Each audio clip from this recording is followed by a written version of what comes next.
Made in China. Von der Werkbank der Welt zum größten Konsumentenmarkt und Technologieführer. Eine Reise durch das Leben, Business und die Kultur im Reich der Mitte mit Damian Maib und Thomas Derksen. A very warm welcome to our Made in China podcast. Today we are once again three good-looking men in Damian's office, and today's guest is Charles Zeng. How to say it in English? Yeah, Zeng. Charles Zeng. Zeng, yeah. Yeah, Zeng. Z-E-N-G. Yeah. Z-E-N-G, the famous founder of Charlie's Burger. Everyone who lives and has been to Shanghai knows it, and also like he has now a big F&B empire, or he had like different brands. Yeah. We will talk about this later. Welcome to our podcast, Charlie. Very happy to be here. Perfect. No, a very warm welcome also from my side, Charles. I'm a big fan of your Charlie's Burger, so I had a lot of it. You can see it at my belly, and it's growing, but it's actually healthy. So yeah, they have a lot of fitness burgers and food. Exactly. Yeah, also with the patties made of egg.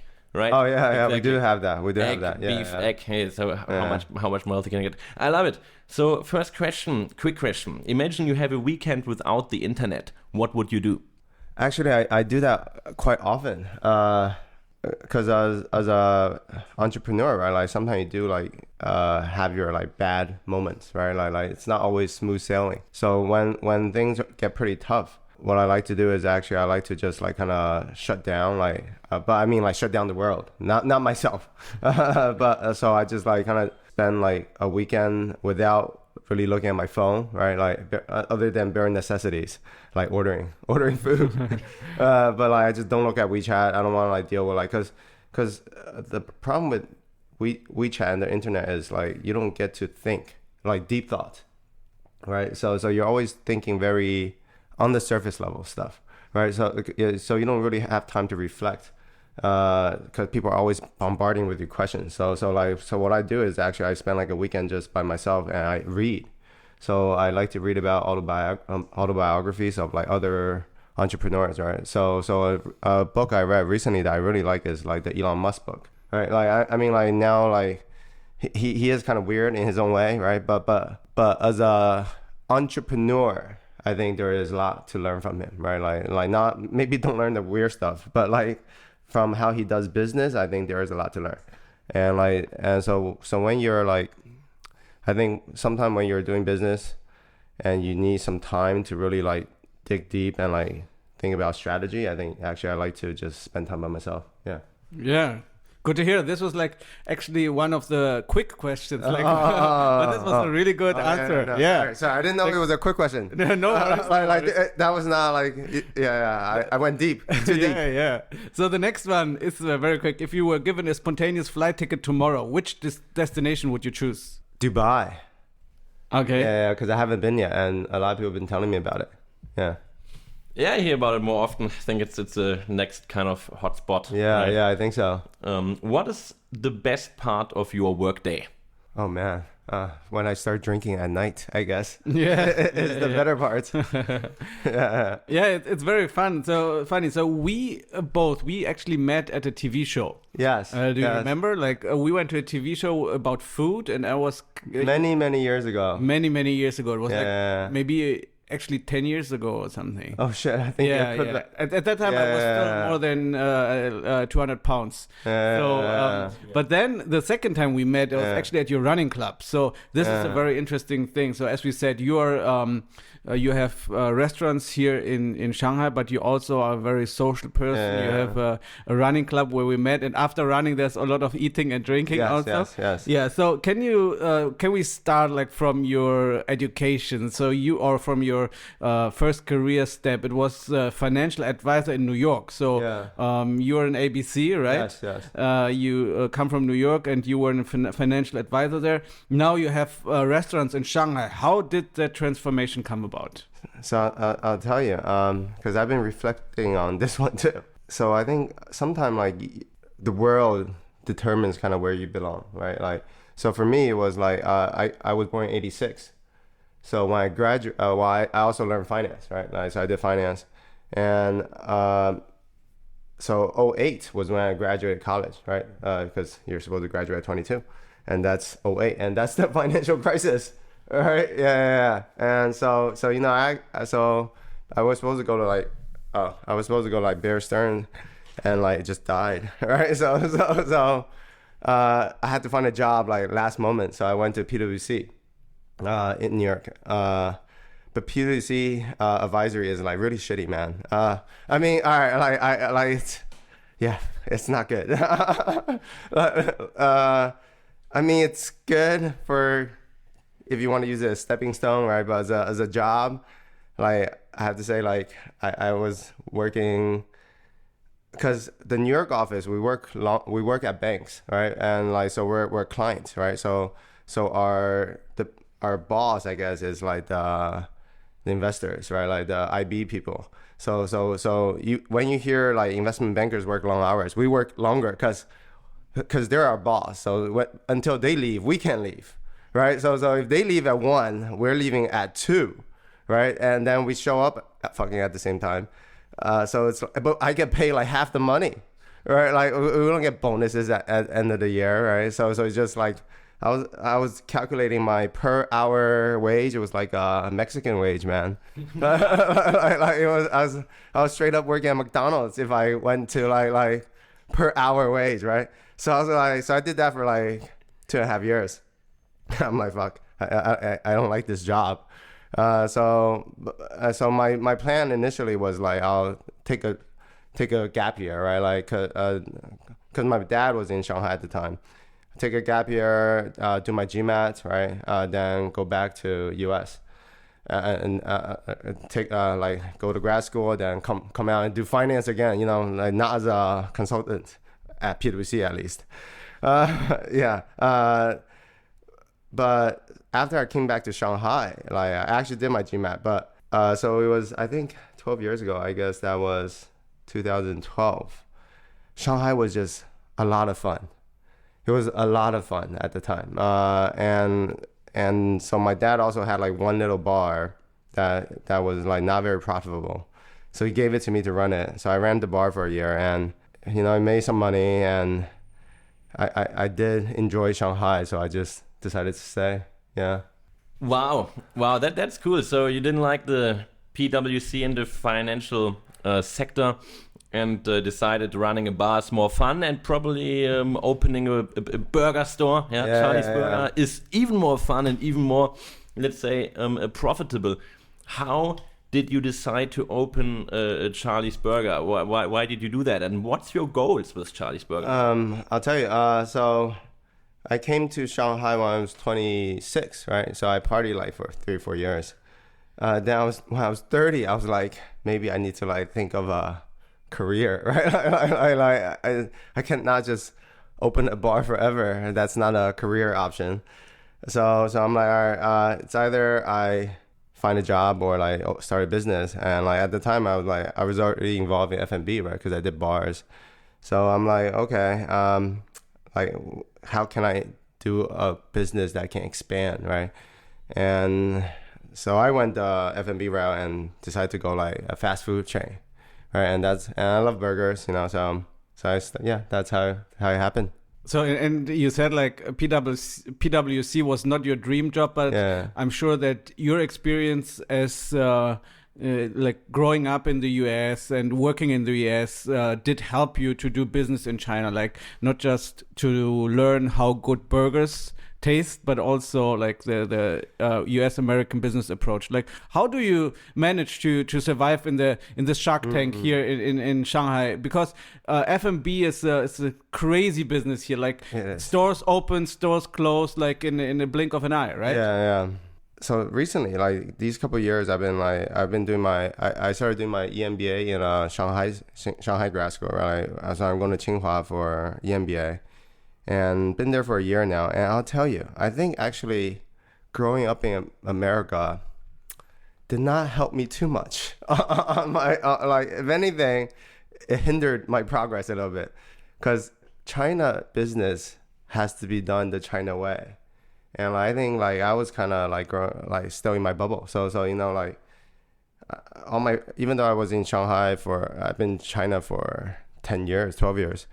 All my friends are like people like me, right? Like so we all speak English, and I never really try to learn China too much, right? I thought I learned China, but then like you said, like because a lot of things that we follow in US, they do not follow in China, right? Like it's not the rule, right? And like if you try to play by US rules in China, you will not do too well actually. You can do a small and beautiful business, but if you want to do like a big business, it will not work. Like one example, let's say copying, right? And like Western countries, America, we hate it, right? We hate copying. But like in China, let's say we look at a recent example, like the Xiaomi car, right? It's a straight ripoff of the Porsche, right? And like in the beginning, like even like Chinese citizens were like criticizing about it. They were like, oh man, look at this. It's just like a Porsche, but like, like with some details corrected. But if you look at sales numbers, it's actually the best selling car this year, right? So like Chinese people, they put very light, they don't really care about copying. Like they'll make fun of it, right? But they will still buy it, right? Like as long as you can make it cheaper, they'll buy it, right? Like it's not a big issue for them. And there's other stuff like let's say in Western countries, if I open a restaurant here, like like the example is you'll open a gas station, someone else will open a laundromat, right? Like we all try to like supplement each other. But in China, it's like if I open a coffee shop, like my neighbor will open a coffee shop, and like there will be like 4 coffee shops on the same row, and that happens in China all the time, right? Like in Shanghai, you see it, right? And in China, I learned you have to actually use Chinese ways to deal with Chinese business people. Yeah, that's very, very, very interesting. And now Thomas said Shanghai, I mean the restaurant scene here is like a Shark Tank, right? We see restaurants come, the restaurants go. Your restaurants don't go, yeah? Charlie's doesn't go away. You grow and grow and grow. How well is your business doing? How many shops do you have? And like what's your secret recipe of succeeding here the Chinese way? And when did it really make the click? So I think, well, first of all, we have 17 restaurants now. And I don't know. I mean, one is reputation, right? So that is important, I think. Right. Always try to like do good by the customer. I think that's something that like a lot of that's like I think a shared. As long as you want to do a good business, you have to have a good reputation, right? So that helped. Another thing is just a lot of working, man. Like I have to say, like F&B is tough. You have to work hard. It's not a business you can dabble in, right? Like a lot of people they want to invest in a, like they're I'm just gonna like do it part time. I don't think that works, right? And me, let's say when I came to Shanghai, I did not know a lot of Chinese, but now my Chinese is at okay speaking level, right? Like I even learned to read some stuff. So I really try to like adapt to China, right? Versus like I'm just here like, because I do have some friends who's been here longer than me, and they can't speak too much Chinese yet, right? And I think to really do business in China, you have to learn the Chinese culture, right? Like you have to understand them to deal with them. Yeah. So you have 17 stores now, and you're still expanding. You're also in other cities, as I recall. Can you tell us a little bit of how you're financed, and how do you finance your expansion? Have you, is it all self-owned, or do you do franchise? Do you have investors? So right now we're all self-run, but we do have an investor. Bilibili is one of our investors. Oh, really? Yeah. So they invested in us 2 years ago. Yeah. I mean, so we do have a strategy worked out with Bilibili, so I think that helps, right? Yeah, so what I found out, like actually the last month, I think that you are also very good in social media marketing, because you did some viral burgers, like the new burgers in Suzhou, I think, right? Hangzhou, where you took the fish. Which is very popular local dish, and put it in your burger, and also it's so Instagrammable, I would say, or xiaohongshuable, that because it was a very, very long fish that it was like triple the size of the burger, and it makes really good pictures, and this is very important. So is also like Bilibili part of this concept, or do you and your team just think of this stuff? No, that like Bilibili definitely do not help us with menu items, but they do help me with strategic thinking on like how I should grow my business, right? Like when we should raise our next round, and like what's the goal, what's the end goal, like for the business. Yeah. Can you tell us a little bit about the viral burger? Oh, okay. The fish burger. Actually, I'll tell you. So I think like viral stuff, it's never like you plan it. It just sometimes it just happens, right? Like like that fish, I thought was gonna like sell terribly, but my like team they proposed it, right? And they're like, oh yeah, let's do this. I'm like, sure, right? Why not? I don't care. Right, because it was easy to execute actually, like because some plans they come up with, I'm like, all right, that's too tough, I don't want to deal with it. But like this one was so easy to execute, I'm like, yeah, you guys run with it. And like I'll tell you, like we didn't even make enough sauce, so we ran out like the first day we ran out like an hour into it. Because I thought it was gonna not sell very well, but actually, but I have to say we did make it taste good. So what it is like it's a Hangzhou dish that just usually tastes very bad. like I don't know why, but it's a very famous dish and people have to go to Hangzhou, they must eat it, but it tastes bad. So but we actually made it taste like a sweet and sour sauce. All right, so it tastes good, and like so we did make a bad tasting sauce taste good, and like somehow like the news channels picked it up, so we had a lot of news people come. But yeah, like a lot of time viral stuff, I think you just try a lot of stuff, right? And like one will happen, right? Like it's more a luck thing than you plan it out. I mean, this is something that other, let's say, restaurant chains, KFC, McDonald's, Shake Shack, whoever, right? They can't do that. What really sets Charlie's Burger apart from the other restaurants? What's the real concept behind it for our listeners who maybe not know Charlie's Burger, or maybe they know and they also want to know what's the concept? I don't know. I think we're so small. We still get away with like a lot of stupid stuff. Our customers let us get away with it, And like I think brands should have personality, right? Like not to. So we also done stuff where like people like online there's like outrage over it too, like negative outrage, right? So but like I think as a small brand, like you should have personality, right? Like let's say the big companies, I guess for them it's tougher to have personality because they want to be neutral on all subjects, right? But then like being neutral also means it's like if you're friends with everybody, then you're really friends with nobody, right? So you want to just like stick to who you like, who you don't like, and do that. Yeah, that's very important. It's the same like social media. A lot of stuff you said about the viral stuff is like you just have to try stuff, because I do videos. I never know which video gets viral. Just try it.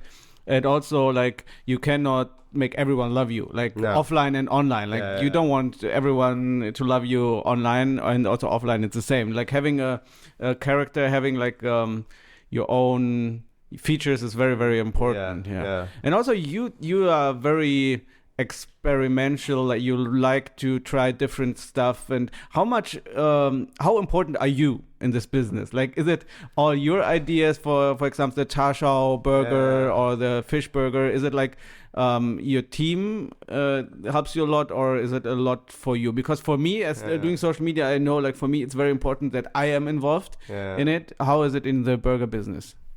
All right, so I'll tell you, I'm actually at the age, I'm 38, so where I'm not very good at social media, but I'm still good at coming up with products, right? Like social media is not my strong point, but like I do, ever since I was a kid, I like to like think of stupid stuff, and like now as a restaurant owner, you do get to like play with food, I guess. So you think about you eat this, and you're like, all right, I think you can go into a burger, right? So I'll put into a burger, and like everything on social media, my team does it. I actually don't do too much social media.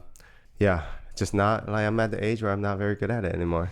But product development, is it like you are very involved in it, or That I am. Yeah. Because I think product, I think for a brand, right? Any brand, like product is the key, right? Like branding helps once the product's good, but like if you have a shitty product, you can never, like, no amount of marketing will help you. Yeah. Yeah, and talking about social media, and you have your team for it, makes me think about, okay, how do you structure that? So you have your social media channels, you have your e-commerce channels, I'd say, like, for example, Erlema, right? I always order on the platforms. I seldomly actually go to the store and eat there. How do you manage that? Do you have like a central team taking care of that? Yeah, some work with influencers, some do the Erlema channels themselves, or do you have an agency doing that for you? How is that set up? I mean, my office is small. We have 10 people, and like one person does the Erlema and Meituan channels, and then like we have a photographer, we have 2 designers, and like 1 social media person, I guess. Right, and that's pretty much it. Yeah. Not a big team. How many orders come from? Let's compare, like percentage wise, right? How much is online and how much is offline for you, like in the store? Right now, depending on store, but like some 60-40, some 50-50. Yeah. Oh, okay. Yeah. Burger's a good one for delivery. Yeah. Yeah, that's very interesting. And do you work with influencers or anything? If we do, like, we do outsource that. Like, if we ever need influencers, we would. There's agencies that can help you find them, right? And do you have numbers or insights, like who are the people eating your burgers and your chicken wings? I mean, all right. So I have some rough numbers on top of my head. I know like 50. We have 55. Our customer is 55% female, which is pretty strange for a burger brand. But for a pink burger brand. Yeah, exactly. For a pink burger brand, like, actually, I'll tell you. When I created Charlie's, one of my issues was like, how do I get females to eat my burgers, right? And so I just landed on the simplest idea. I'm like, all right, let's make it pink, right? And hard to believe that worked, right? Yeah, so we do have more female customers. Then I think most customers are aged around like 35 and under. Like that's the majority of our customers. Other stats, I don't have too much. Yeah. Cool. Well, yeah, I think Charlie's Burger has a pretty nice character, right? You can really see there's a lot of character in the brand. You were talking about end goals, right, for the brand, for the company. What is your end goal? And also, are there any plans to expand to further cities within China and potentially also internationally, like go to the US or something? No US expansion plan yet, but we're definitely expanding within China. So we're trying to get to 50 shops in 4 years. And then after that, I'll have to see, like, like if I still want to stay in China for a long time, then I'll continue running. If not, then like I think Bilibili will help me find some buyer and just cash out. So would that be the goal, like to go to the Yum, or go to McDonald's or Burger King? That could possibly be the goal. Yeah. My brand. Yeah, really? yeah. I mean, Bilibili will set up the deal, I think, right? So they'll find a buyer. Yeah. But there are, like, Waga's got bought recently, right? Yeah, they got bought like a year already, I think, right? Or 2 years. I think so. Yeah. Okay. Yeah. So, but yeah, there are people who buys F&B brands, but you have to get to a certain size. Yeah. So now you're a startup founder for a decade now. You're an entrepreneur for a decade, more than a decade, right? Do you have any advice for other entrepreneurs? Entrepreneurs in general, or entrepreneurs in China? In China. Oh man. Don't do it. Right? All right. Like, I don't know about other businesses, but F&B, be very careful. I don't like, because I've seen too many people who come to me and like, Charles, like, I want to open a restaurant. Do you have any tips? And like, as a good friend, my first tip would be like, don't do it. Maybe like that would be tip number 1. Unless you're like, cause you don't know what you're walking into. Like it's tough. And like you said, like F&B in China, like especially Shanghai. All right, like Shanghai is, I would say it's for F&B is so unfriendly right now. Like and also like when I started F&B, the only reason I think I'm also alive is because 12 years ago costs were lower, right? So the cost of making mistakes were lower. So like I can make a mistake, I can survive it. Yeah, like, you know, I learn, I battle tomorrow. But now I feel like the cost is so high.